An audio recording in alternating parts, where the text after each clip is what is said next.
মানে একটা গেম খেলবে? কি গেম? কাপটা আছে, হ্যাঁ এই কাপটার মধ্যে আমি বিস্কুটটা দিলাম, কাপটা হাত না দিয়ে বিস্কুটটা খেতে হবে। তুমি যদি খেতে পারো তোমাকে 500 টাকা। কিন্তু ঠিক কি বললি বুঝলাম না, আরেকবার বল।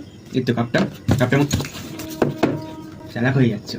ঠিক আছে, এই যে আরেকটা বিস্কুট, দেখি এবার কি করতে পারি, দেখি এটাও যদি করে দাও আমি আরো 500 টাকা দেবো, দেখি কি করে। কাপটা তোর দিকে রাখা হবে না, কাপটা তুই আমার এখানে রাখ। বুঝেছি, চালাক হয়ে যাচ্ছে না বড্ড। এ না, কাপটাও তোমার দিকে রাখলাম, বিস্কুটটাও ঢুকিয়ে দিলাম, তুমি যদি খেতে পারো এই নাও, আরো 500 টাকা তোমার। একই বিস্কুট তখন থেকে দিয়ে যাচ্ছি, একই বিস্কুট খেতে ভালো লাগে, অন্য বিস্কুট দে। আচ্ছা দিচ্ছি। বড্ড চালাক হয়ে যাচ্ছে না, দাঁড়াও। এ না, কাপ দিলাম, তোমার দিকে দিলাম, অন্য বিস্কুটও দিলাম, এটাও যদি খেতে পারো এই যে আরো 500 টাকা। এটাও না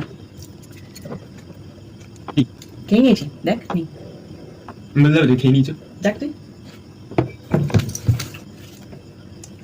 দাঁড়াও, কাপ দিলাম, সব চালাকি ধরে ফেলেছি, দাঁড়াও এবার দেখি কি করো। কাপ দিলাম, তোমার দিকে দিলাম, বিস্কুট নেই, কেক দেবো, এই চাপা দিলাম, এটাও তুমি যদি খেয়ে নিতে পারো, ব্যাগে টাকা নেই, 20 টাকা রয়েছে, 20 টাকা দেবো, যেটা যদি খেয়ে নিতে পারো 20 টাকা দেবো, দেখি কি করো। 20 টাকার জন্য আর কে খেলে, তুই একাই খেল। সাদে বলে মা, এত চালাক।